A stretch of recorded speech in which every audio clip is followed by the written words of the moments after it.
Now going back to start on C. Now C says find the time for it to reach a velocity of negative 35 meters per second.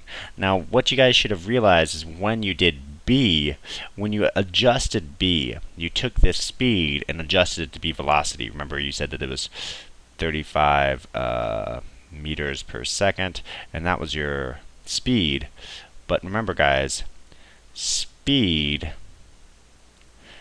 equals the absolute value of velocity, and we know this object's going to go down, so we know that velocity is going to be either plus or minus our speed, and in this case it's 35, and when you do that, v equals plus or minus 35 meters per second.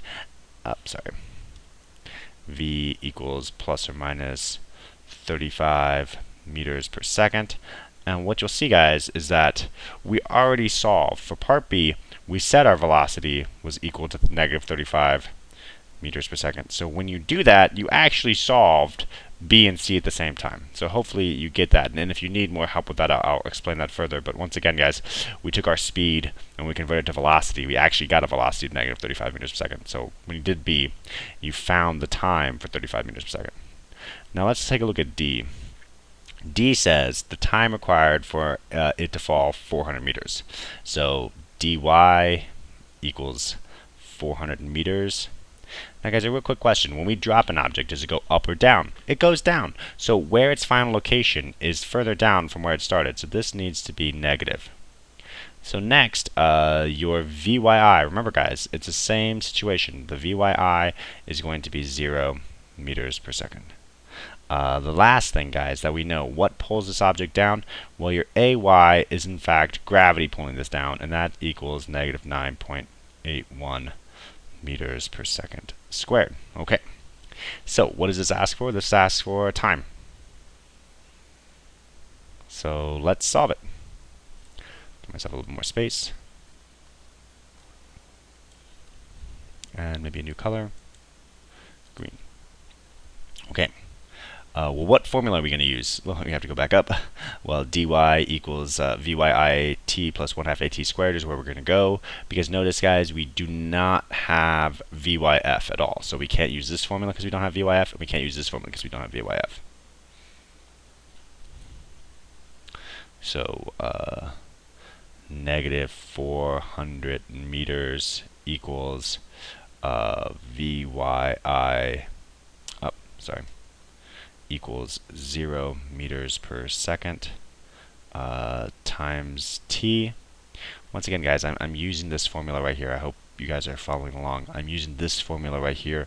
I plugged in my d, this is my vyi, and this is my t, plus 1/2 negative 9.81 meters per second squared equals t squared. So now what you will see guys is this term right here, you're multiplying a value by 0, so this whole term right here is going to cancel out. So you're left with negative 400 meters equals 1/2. I'm just going to do this right now, 4.905 meters per second squared. Close out, that's negative. I just did this 1/2 times this, and that's t squared. So I'm going to divide both sides by that value. Changing colors. So dividing this by negative 4.905 meters per second squared, negative 4.905 meters per second squared. And what this happens here, guys, is this term right here, well, that becomes 1. So this whole term becomes 1. And we're going to move on. So negative 400 divided by negative 4.905 on my calculator gives me a value of 81.55, and that's going to be second squared. You get a very interesting unit. You're like, oh my goodness, I'm not done because that's second squared. And you'll see that the time is squared. So how do you get rid of a square? You take the square root, and you get a final value of 9.03 seconds equals time. Okay, good. that is how you would solve for D. Let's get rid of everything. Now, I'm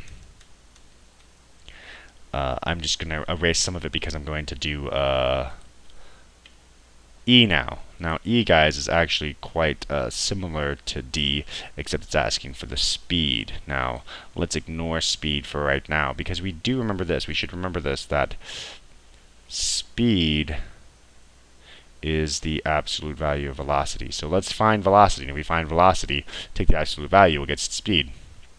Now, what velocity are we talking about? We're talking about initial velocity? No. We're talking about final velocity after falling that distance. So I'm looking for my VYF equals question mark. Now, this is no longer 400 meters. Let's see if I can delete that. I'm just going to delete it. My new dy for this one is going to be 80 meters.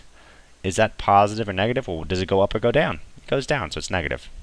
So now let's take a look, guys. We have D, VYI, A, and T. The first thing, or A and VYF, the first thing I notice, guys, when I look at these four guys, I'm missing my time. So it can't be this formula has time. It can't be this formula has time. So it must be this formula. So I'm going to go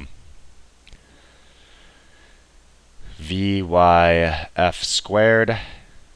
I'm just going to start plugging in away, equals 0 meters per second squared plus 2 times 9.81 meters per second squared times my displacement, which is going to be negative 80 meters. Now I'm going to plug this whole term right here in my calculator, and you know this term right here, this one in the box, that's going to cancel out. It's going to be 0, and anything plus 0 is going to be what it originally was. So I'm going to put this in my calculator. 2 times negative 9.81 times 80 is going to give me 1569.6. Let's write that down. VYF squared equals 1569.6. And that's going to be, look at this term, meters per second squared times meters. Well, that meters on top now becomes squared, divided by a second squared. Okay, well, we've got a square. What do we have to do? We've got a weird term here. We're going to have to take the square root. So taking the square root of both sides, I'm just going to do this in my calculator, second square root, second answer. And that's going to give me a VYF equal to plus or minus 39.618 meters per second. Now, am I done? No, I'm not, guys. I'm pretty close, though. Now, what you'll notice is that we've got a velocity, okay? And what we should be able to remember, guys, is what the question is asking us for. The question asks specifically for speed. So let's come back down here. We have velocity to get from one to the other. First, let's say what this is. Does this object go up or down? So this value, it's not going to be plus or minus. We know it's going to be negative 39.618 meters per second. And that's your velocity. If you take the absolute value of that, your speed will equal 39.618 meters per second. Okay, that's your speed, guys. Thanks for listening to this first part.